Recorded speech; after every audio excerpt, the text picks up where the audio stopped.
Okay, so we are still in chapter 5. We're still talking about proteins. We just learned about amino acids. Now we're going to talk about how we put these amino acids together to form polypeptides, which are also proteins.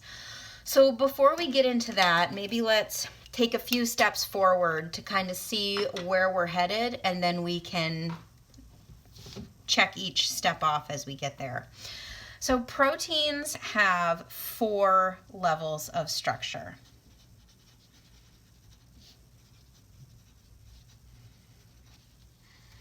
They have what's called primary structure, secondary structure, tertiary structure, and quaternary structure. So what we are talking about when we're talking about peptide bonds, this is literally just the sequence of amino acids, a linear sequence of amino acids. So primary structure is a linear sequence of amino acids held together by peptide bonds. So that's what we're talking about right now, primary protein structure. Secondary, tertiary, and quaternary, we are going to talk about later. So this is the first structure. It's literally the sequence of amino acids. And then as we get all the way to tertiary and quaternary, we'll have a folded protein. So proteins are very important to have a three-dimensional shape. Their structure affects their function. So proteins need to have the correct sequence, and then they need to be folded into this complicated three-dimensional structure for it to be a active protein. So right now we're just talking about primary structure, which is just the sequence of amino acids. So we've said a few times now that amino acids are held together in proteins with something called a peptide bond. So let's talk about peptide bonds a little bit more.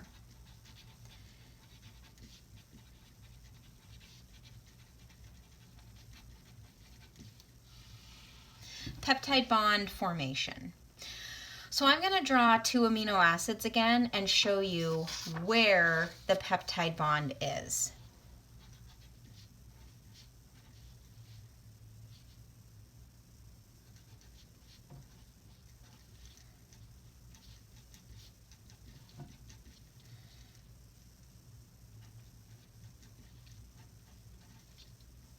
Let's just make this a glycine because that hydrogen there makes this a glycine. Now here's my next amino acid.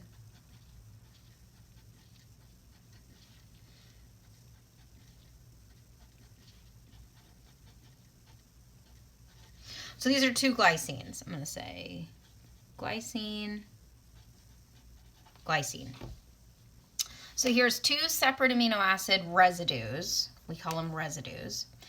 The peptide bond formation happens between the hydroxyl group of 1 amino acid residue and a hydrogen on this nitrogen. It doesn't matter which one. I'll draw it to this.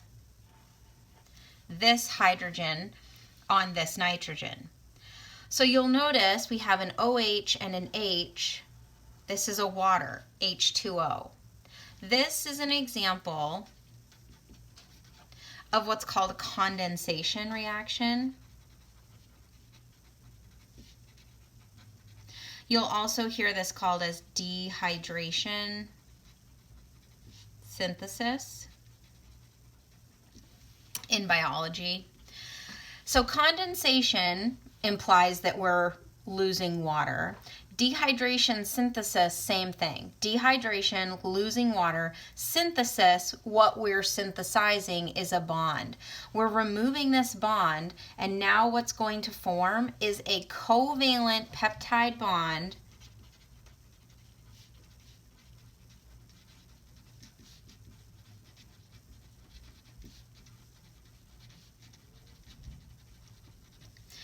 between the carbon I'm going to say the carbonyl carbon, of one amino acid, and the nitrogen of the next amino acid.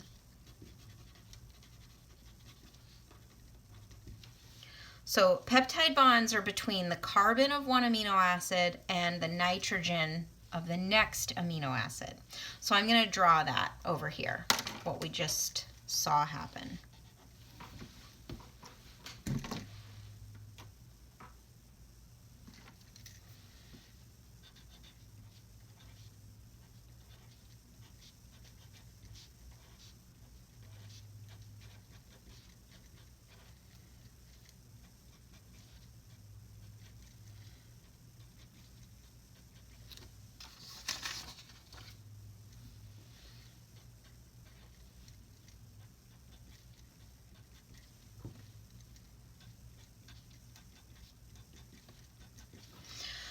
So this is what we would call glycyl glycine.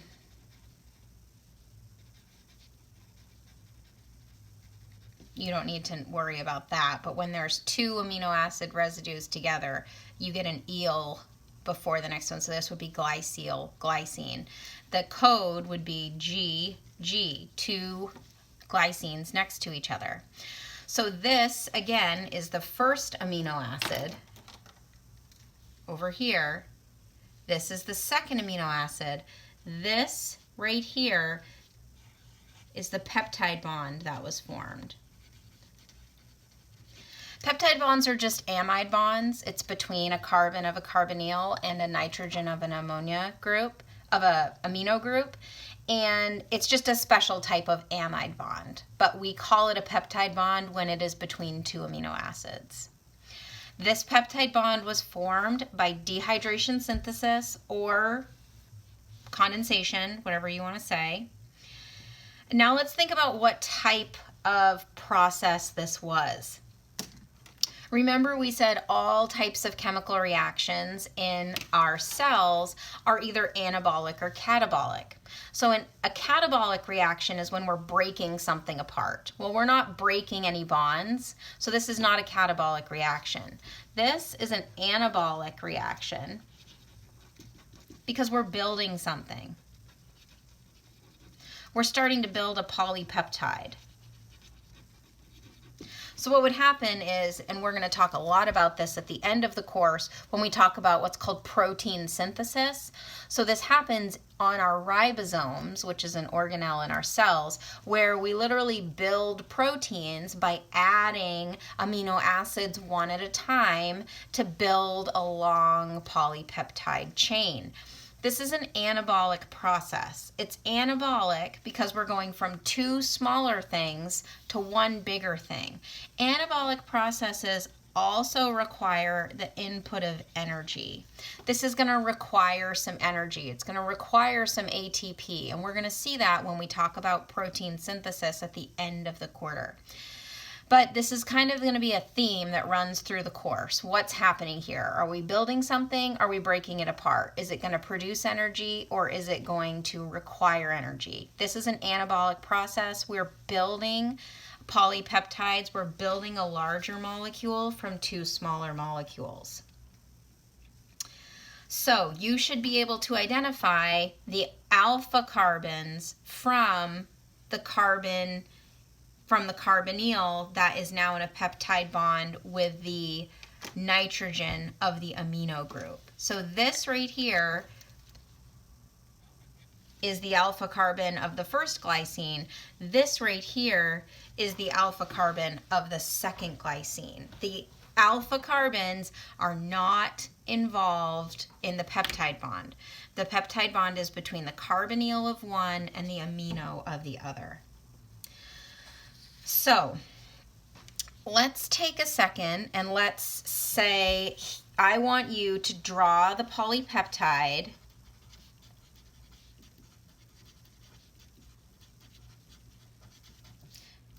Chem. C-H-E-M.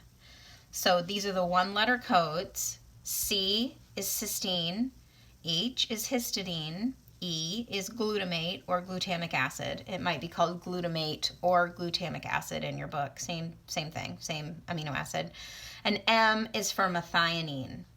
So I want you to draw the polypeptide chem, and I want you to label the peptide bonds, and I want you to label the alpha carbons in a polypeptide with these 4 amino acid residues.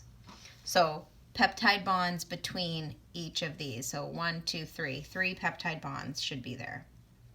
So if you want to pause this and do that, then we can look at it. Okay, so this is what your chem should look like.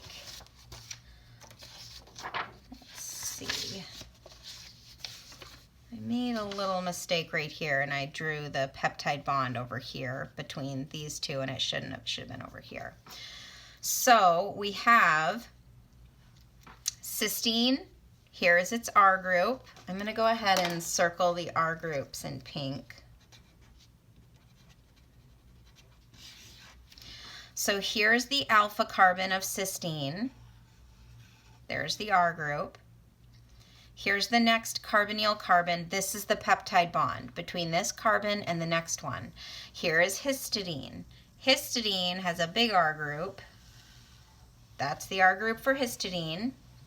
And then after the alpha carbon is the carbonyl carbon. That's where the amine, this is where the amide bond, the peptide bond is between histidine and glutamate. So here this is glutamate at physiological pHs. This is deprotonated, which is why it's called glutamate. If it was above that pKa, then, or sorry, below that pKa, it would be called glutamic acid, but most of the time it exists like this. So here's glutamate. This is the alpha carbon again. This is not the peptide bond, this is. And then here is my last peptide bond, and this would be the alpha carbon, and this would be the R group for methionine. And here I drew this as the zwitterion form at physiological pH. This carboxyl group would be deprotonated, and this amino group at the end would be protonated. Also on here, I have label the hydrogens that could hydrogen bond. So remember back when we talked about water, we said that for a hydrogen to be able to hydrogen bond, it has to be covalently bonded to an oxygen, nitrogen, or fluorine. We're not going to see any examples of fluorine in biochemistry. We will see examples of hydrogens bonded to nitrogens. So hydrogen bonding is going to be really important in the next level of protein structure. So I want you to always be looking for which hydrogens can hydrogen bond. So this hydrogen, and this hydrogen can all hydrogen bond. Those are the only hydrogens that can hydrogen bond. Also this hydrogen down here off this histidine. These hydrogens that are on the carbons cannot hydrogen bond. They cannot hydrogen bond because a prerequisite to hydrogen bond is that you have to be covalently bonded to an oxygen, nitrogen, or fluorine, not a carbon.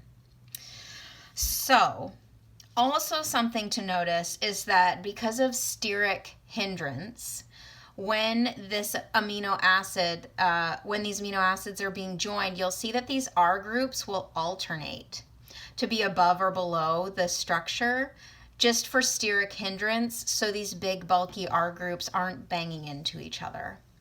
And you may or may not see that in textbooks or in other drawings. You may see them all on one side of the chain, and that's fine. But physiologically, what's actually going to happen is that this protein polypeptide chain will spread out as much as it can to relieve what's called steric hindrance.